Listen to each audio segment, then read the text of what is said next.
Hello guys, कैसे हैं सब लोग। आज मैं ऑप्टिक्स शुरू करने वाला हूं और शुरुआत करते हैं लाइट से। ठीक है।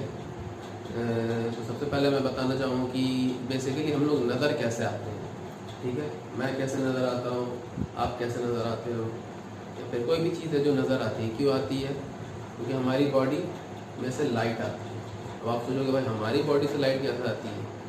हमारी बॉडी से लाइट ऐसे आती है कि हमारी बॉडी लाइट रिफ्लेक्ट करती है, ये कहने का मतलब है। ठीक है, जब हमारी बॉडी लाइट रिफ्लेक्ट करती है तभी हमारी बॉडी विजिबल होती है, और अगर हमारी बॉडी लाइट रिफ्लेक्ट नहीं करेगी तो हमारी बॉडी विजिबल नहीं होगी। ठीक है, यही चीज़ है कि लाइट। और वही अब ब्लैक होल के बारे में आप लोगों ने सुना होगा कि ब्लैक होल जो है वहाँ से nothing is visible in black hole. Why? क्योंकि वहाँ पे लाइट जो है पूरी तरह से अब्जॉर्ब हो जाती है, रिफ्लेक्ट नहीं होता, इसलिए ब्लैक होल में कुछ भी विजिबल नहीं है। ठीक है, अब इम्पॉर्टेंट बातें मैं लाइट को लेके लिख पाऊँगा, उसको आप लोग लिख लो, ये मेरे नोट्स है। ठीक है, सबसे पहले स्पीड ऑफ लाइट, इसमें कुछ खास बताने को नहीं, आप लोग सबको पता होगा।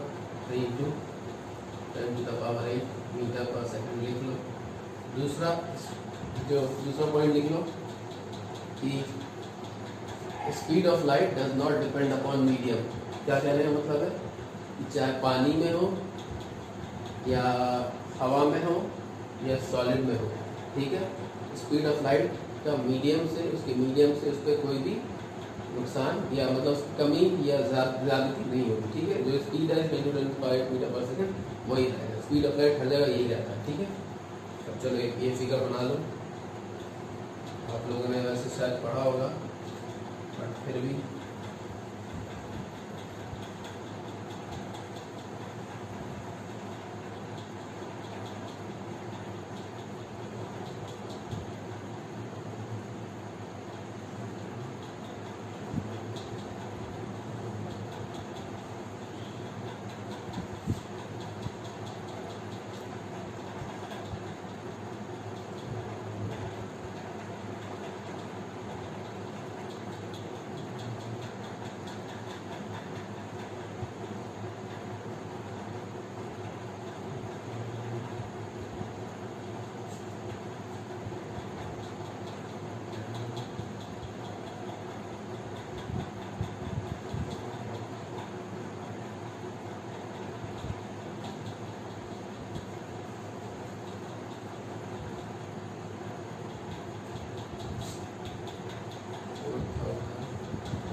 ये क्या चीज़ है, शायद आप लोग देख के इसको पहचान रहे हो। ये वेवलेंथ है, और ये वेवलेंथ कौन सी है? ये हमारी विजिबल रेंज है। इस रेंज में हमें विजिबल होती है लाइट। ठीक है, कहाँ से कहाँ तक? 4000 से लेके 7000 आर्मस्ट्रॉन्ग तक। ठीक है, यहाँ तक हम लोगों को विजिबल होती है। अब ये कहाँ पर है? ये मतलब ये बात कहाँ पर, ये जो 4000 से लेके 7000 आर्मस्ट्रॉन्ग तक है, ये कहाँ पर होती है? In vacuum.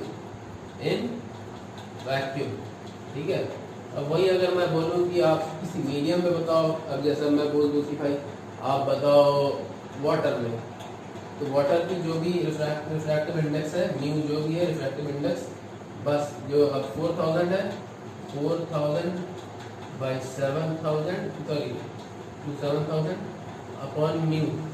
ठीक है, ये इसकी इन मीडियम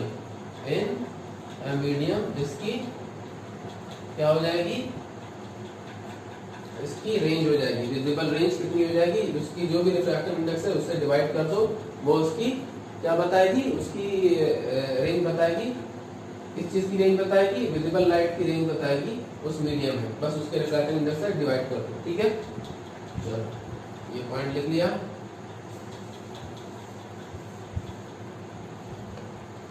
अगला पॉइंट देखो क्या है।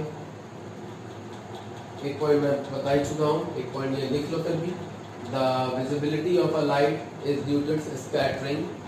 The visibility of any object is due to the scattering of light from that object. ठीक है, ठीक है. ल्यूमिनस बॉडी क्या होता है, नॉन ल्यूमिनस बॉडी क्या होता है? ल्यूमिनस बॉडी उसे कहते हैं जिसकी खुद की लाइट हो, जैसे कि सन. नॉन ल्यूमिनस बॉडी कौन सा है? जैसे हम लोग हैं, हमारी अपनी लाइट नहीं है, हम लाइट को रिफ्लेक्ट करते हैं. That is why we are non luminous body. ठीक है, ये भी लिख लो. अब light follows the principle of Fermat. Light follows the principle of Fermat. इसका क्या मतलब है कि भाई लाइट को एक जगह से, मतलब यहाँ से लेके वहाँ पहुँचना है. अगर मतलब यहाँ से लेके ए पॉइंट है और बी पॉइंट है, अगर इसको पहुँचना है तो ये दो तरीका अपनाता है. एक ये ऑप्टिमम तरीका अपनाता है, या तो ये मैक्सिमम डिस्टेंस लेगा या ये मिनिमम डिस्टेंस लेगा. ये होता है light follow the principle of format. ठीक है, चलो next point. Persistence time for normal human eye is 1/10 second. Persistence time for normal human eye is 1/10 second. Persistent time कौन सा टाइम होता है? उन दो टाइम, अगर 1/10 सेकेंड से कम टाइम है तो दोनों इमेज आपस में ओवरलैप हो जाएगा.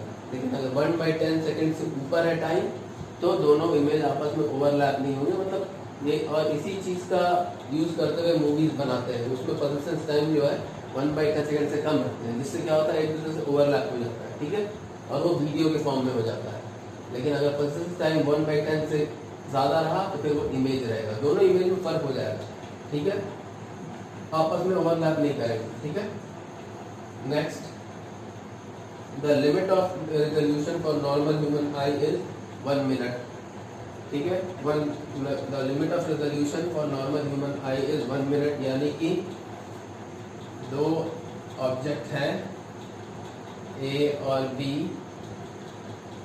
ठीक है, अगर ग्रेटर देन 1 मिनट नहीं होगा तो इन दो ऑब्जेक्ट में भी हम डिफरेंशिएट नहीं कर पाएंगे, हमें एक ही ऑब्जेक्ट दिखेगा. ठीक है, तो 1 मिनट मिनिमम दोनों के बीच में एंगल होना चाहिए जिससे हमें ये लगे कि हाँ भाई ये दो ऑब्जेक्ट है, वरना दो ऑब्जेक्ट एक ही ऑब्जेक्ट तरह लगने लगेंगे.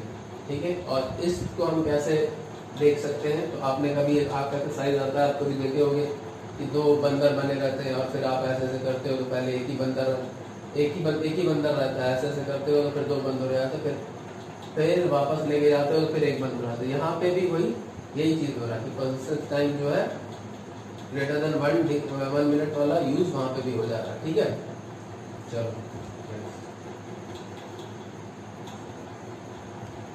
Real object. अब हम थोड़ा सा प्लेन मिरर के बारे में पढ़ेंगे. ठीक है,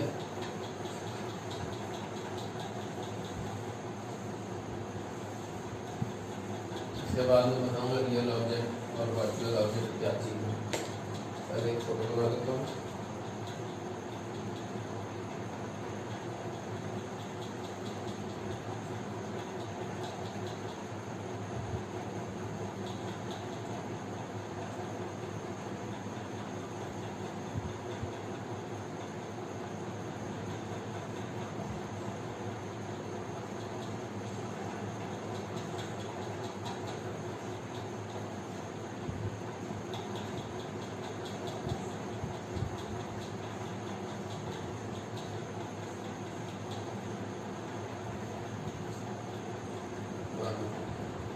ये मतलब एक पहले सिंपल चीज़ बता दे रहा हूँ. एंगल ऑफ इंसिडेंस क्या है, एंगल ऑफ रिफ्रैक्शन क्या है, एंगल ऑफ रिफ्लेक्शन क्या है. ठीक है, ये एंगल ऑफ इंसिडेंस है. ठीक है, एंगल ऑफ इंसिडेंस क्या चीज़ है?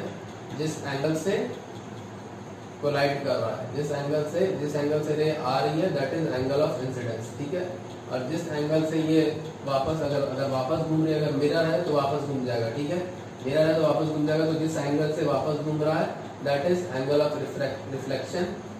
और व्हाट इज रिफ्रैक्शन? अगर मिरर नहीं है, मान लो कि लेंस है और या फिर पानी है मान लो. ठीक है, तो उसमें क्या होता है? रिफ्लेक्ट नहीं हो रहा है, रिफ्रैक्ट हो रहा है, मतलब थोड़ा सा एंगल चेंज हो रहा है उसका. ठीक है, ये नॉर्मल है. ठीक है, नॉर्मल से ही हम एंगल ऑफ इंसिडेंस और नॉर्मल से एंगल ऑफ रिफ्रैक्शन हम करते हैं. ठीक है, तो नॉर्मल से ये आई जो है, जो एंगल बना रहा है, मतलब ये एंगल ऑफ, ये रे ऑफ इंसिडेंस, ठीक है, this is ray of incidence, ray of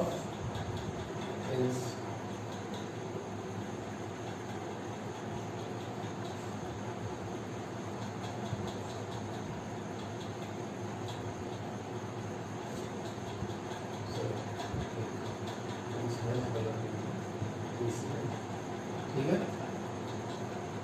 ray of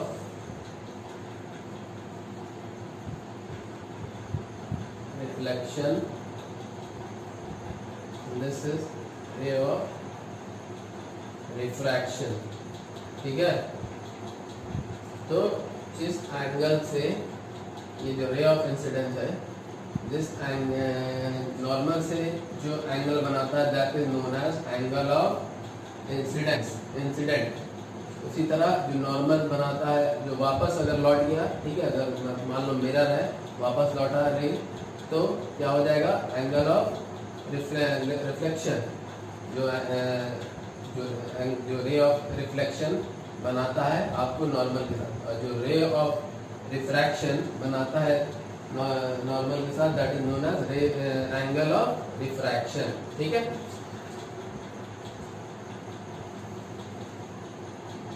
अच्छा, अब लॉज ऑफ रिफ्लेक्शन ये लिख लो, laws of reflection, the incident ray, the normal and the reflected ray all lie in the same plane. क्या कहने का मतलब है, incident ray, normal and the reflected ray all lie in the same plane, यानी कि सब तीनों एक ही प्लेन में है। देखो तीनों एक ही प्लेन में है, तो ये आपका पहला हो गया, ठीक है। And the angle of incidence is equal to angle of reflection, यानी कि एंगल, ये दो है लॉ ऑफ रिफ्लेक्शन, ठीक है। पहला क्या है, the angle of incidence, the normal and the angle of reflection all lie in the same plane, ये तीनों एक ही प्लेन में है, ठीक है। और दूसरा क्या चीज है, angle of incidence is equal to angle of reflection, यानी कि angle I equals to angle R, ये हो गया आपका लॉ ऑफ रिफ्लेक्शन, ठीक है। अब रियल ऑब्जेक्ट क्या है, रियल ऑब्जेक्ट के बारे में लिख लो, ये समझ गए होंगे, बहुत आसान है, अभी तक आसानी चल रहा है। कोई भी दिक्कत हो तो कमेंट बॉक्स में बता देना, मुझे नहीं लगता अभी तक कोई ऐसे कोई बड़ी बात मैंने बताई है, ठीक है।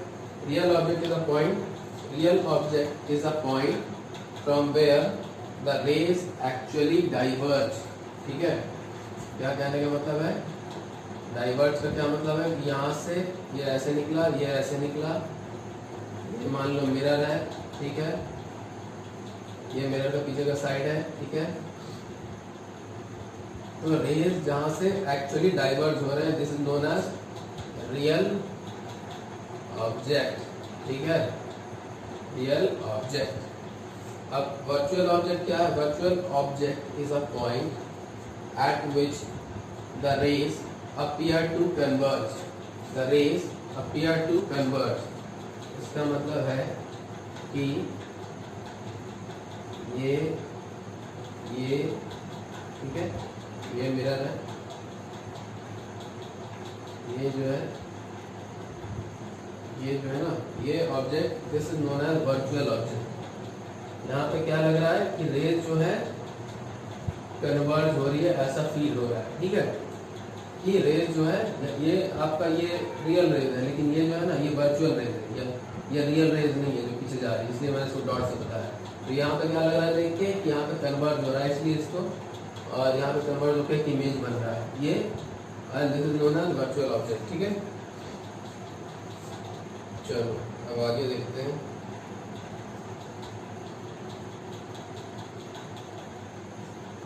अब प्लेन मिरर पे देखते हैं, ठीक है।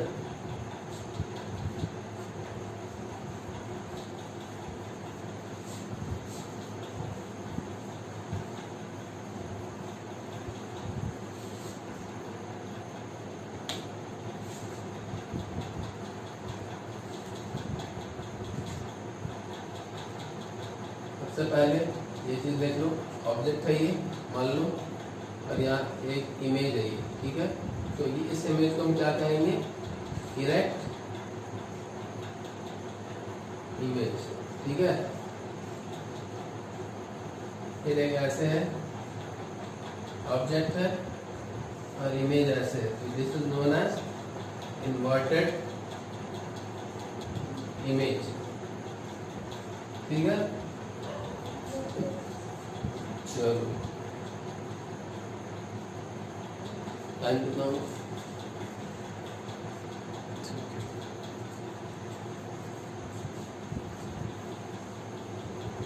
नेक्स्ट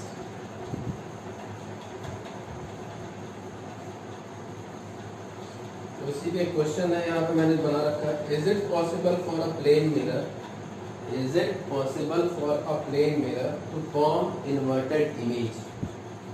क्या एक plane mirror inverted image find कर सकता है? जैसे हम अगर आईने के सामने खड़े होते तो हमारा कौन सा इमेज बना होता है? आईना कौन सा होता है जो हम लोग ड्रेसिंग टेबल पे जो आईना होता है, प्लेन मिरर होता है। तो क्या हम उल्टे आते हैं? उल्टे तो नहीं आते, ठीक है, हम आते सीधे। तो क्या ऐसा पॉसिबल है कि प्लेन मिरर पे उल्टा इमेज आ सके हमारा? हाँ पॉसिबल है, अगर हम आईने को ज़मीन पर रख दें। अगर हम आईने को ज़मीन पर रख दें तो ये पॉसिबल है, और ये आप लोग ट्राई करके देखिए, ठीक है।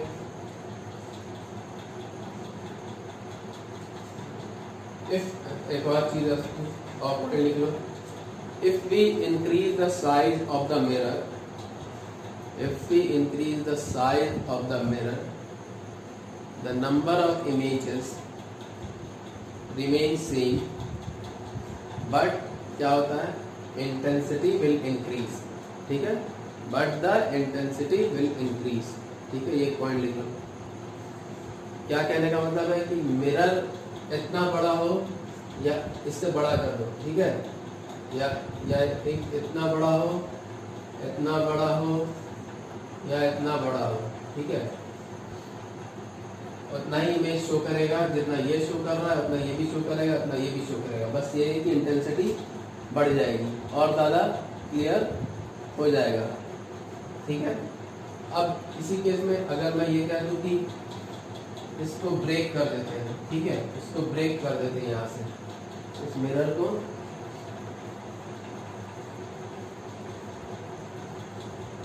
इस मिरर को ब्रेक कर देते हैं, ठीक है, ऐसे ब्रेक कर देते हैं, ऐसे ब्रेक कर देते हैं, लेकिन इस मिरर को मूव नहीं करते इसकी जगह से, बस ब्रेक कर देते हैं। तब भी क्या होगा? अब जाहिर सी बात है, ये जो पॉइंट जो ब्रेक हो गया, अब इसकी वजह से इंटेंसिटी तो कम हो जाएगी, लेकिन अभी भी इमेज उतना ही रहेगा, ठीक है। और अब अगर हम इस इमेज अब जो जोड़ा है हमने उसको अलग करते चले जाएं, तब क्या हो जाएगा? जब हम अगर इसको अलग अलग करते चले जाएंगे तब क्या हो जाएगा कि उतना ही नंबर ऑफ इमेजेस बन जाएंगे। अगर इसको अलग कर दिया, जाहिर सी बात है, इसको अलग कर दिया, इसको अलग कर दिया, तो 4 मिरर बन गए।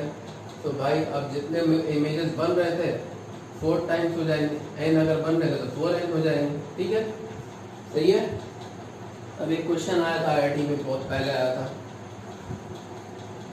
एक मिरर था और बीच में ये, ठीक है, ये ब्लैक से कर दिया था उसने, ठीक है, ये ब्लैक कर दिया था और ये भी ब्लैक कर दिया था, ठीक है। और एक घोड़े को इस मिरर में देख रहा था। सवाल ये था कि क्या घोड़े को इस मिरर में देखने में, जहाँ पे उस जिस यहाँ पे आईने को हमने ब्लैक कर दिया बहुत सारी जगह पे, क्या वो घोड़ा ज़ेब्रा बन जाएगा? नहीं, बिल्कुल भी वैसा नहीं। हमें अभी वो घोड़ा ही दिखेगा, उसकी इंटेंसिटी कम हो जाएगी, बस इतना ही, ठीक है।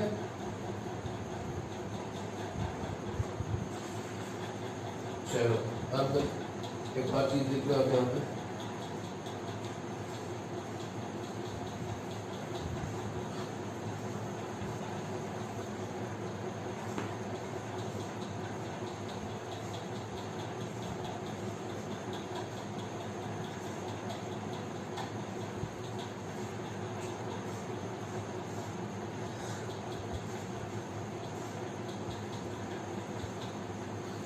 एक आदमी है, इसकी हाइट h है और इसकी हाइट यहाँ पर से, इसकी आँख की हाइट है h, ठीक है। तो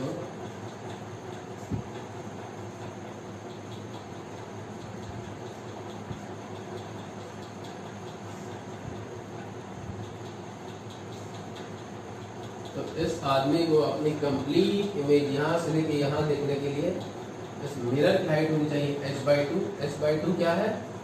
इसके सर से लेके पैर तक, ठीक है, वहाँ तक की। अब ये फिगर में मत जाओ, ये एक आदमी है बस, ठीक है, ये इसके पैर है, ठीक है। तो यहाँ से लेके यहाँ तक इसकी हाइट होनी चाहिए h/2 इस मिरर की, और इसका जो ये है ना, इसका आँख जो है, इसके आँख से लेके यहाँ तक की जो हाइट है वो h/2 हाइट पे, मतलब ये h/2, ठीक है।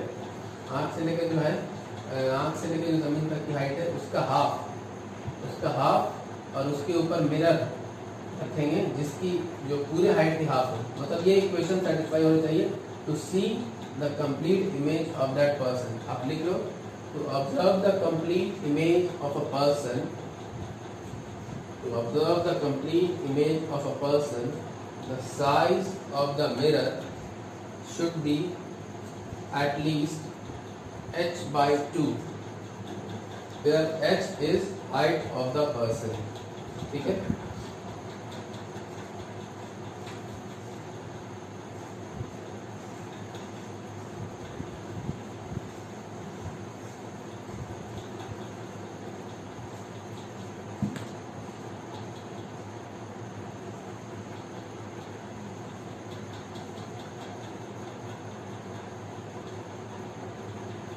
एक आदमी ऐसे बीच में खड़ा है, ठीक है,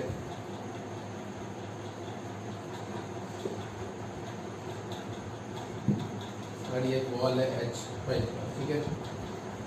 आदमी की हाइट यहाँ से h, ठीक है। ये आदमी जो है ना, ये बीचों बीच खड़ा है, ठीक है, इस वॉल के और इस मिरर के, ठीक है। h/3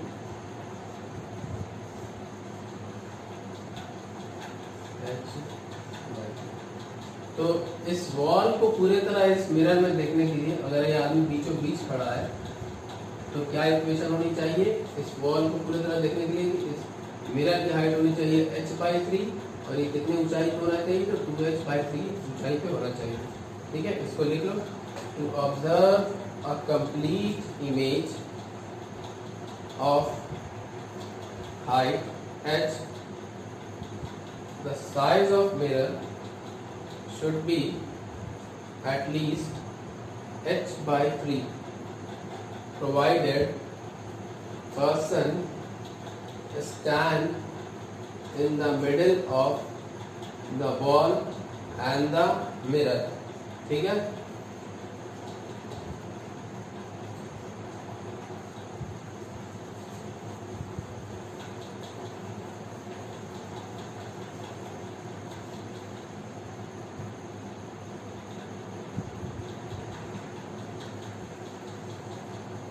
यहाँ पे अगर कोई ऑब्जेक्ट है A, B, C, D और ये प्लेन मिरर है बीच में, तो कैसे आएगा उसका?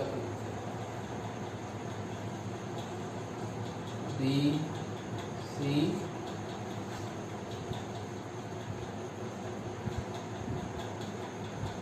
A, B, ठीक है।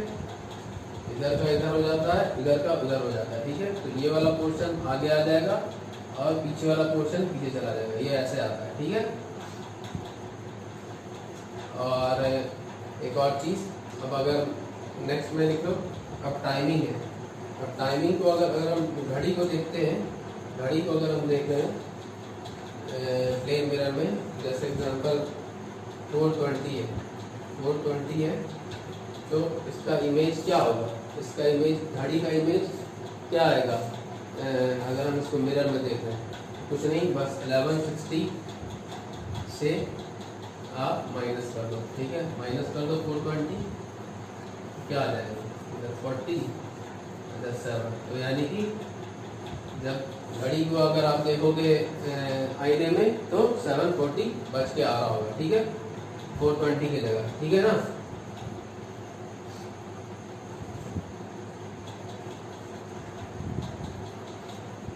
एक और क्वेश्चन इसमें, जैसे 315 को अगर देखें, 315 वो लोग भी अगर मिरर में देख रहे हैं, कैसे कितना उस टाइम कितना टाइम आएगा मिरर में, कुछ नहीं, बस 1160 माइनस 315, ये 45 और 11 8, ठीक है।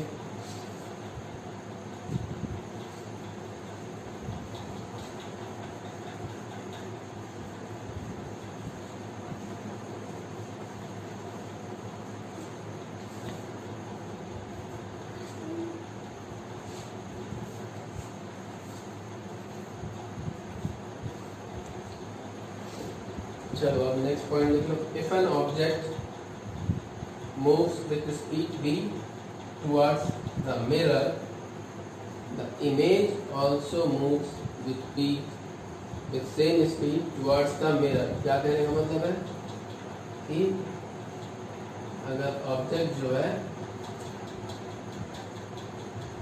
v स्पीड से मूव कर रहा है तो इमेज जो है ना ये भी इस तरफ v स्पीड से मूव करेगा, ठीक है।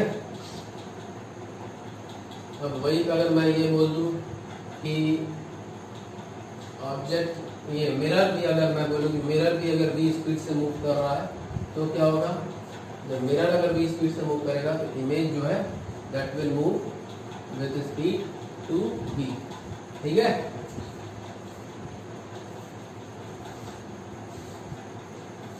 तो इस पे क्वेश्चन कर ले।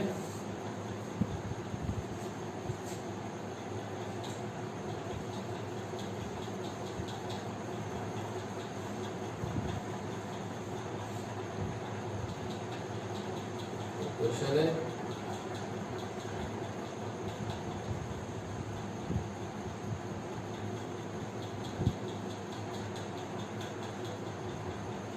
ये जो है 2 से मूव कर रहा है और ये जो है 5 से मूव कर रहा है, ठीक है। तो स्पीड ऑफ इमेज बताना है, तो ठीक है। ये अगर 5 से मूव कर रहा है तो ये इधर 5 से मूव करेगा, ठीक है, ठीक है, 5 मीटर पर सेकेंड, और इधर 5 मीटर पर सेकेंड। लेकिन ये चूंकि मिरर जो है ये भी 2 मीटर पर सेकेंड से मूव कर रहा है, तो इमेज जो है उसी डायरेक्शन में 2 इंटू 2 यानी कि 4 मीटर पर सेकेंड से मूव करेगा। तो फाइनली क्या हुआ, 5 माइनस 1 4 मीटर पर सेकेंड टुवर्ड्स दिस साइड। ये आ गया आपको, क्या आ गया, ये स्पीड ऑफ इमेज, ठीक है। तो आज के लिए बस यहाँ पर ख़त्म करते हैं। नेक्स्ट लेक्चर में इससे और बहुत कुछ आगे बताना है और बहुत कुछ आगे पढ़ना है। तब तक के लिए मेरे चैनल को आप लोग लाइक, शेयर और सब्सक्राइब करें। Thank you.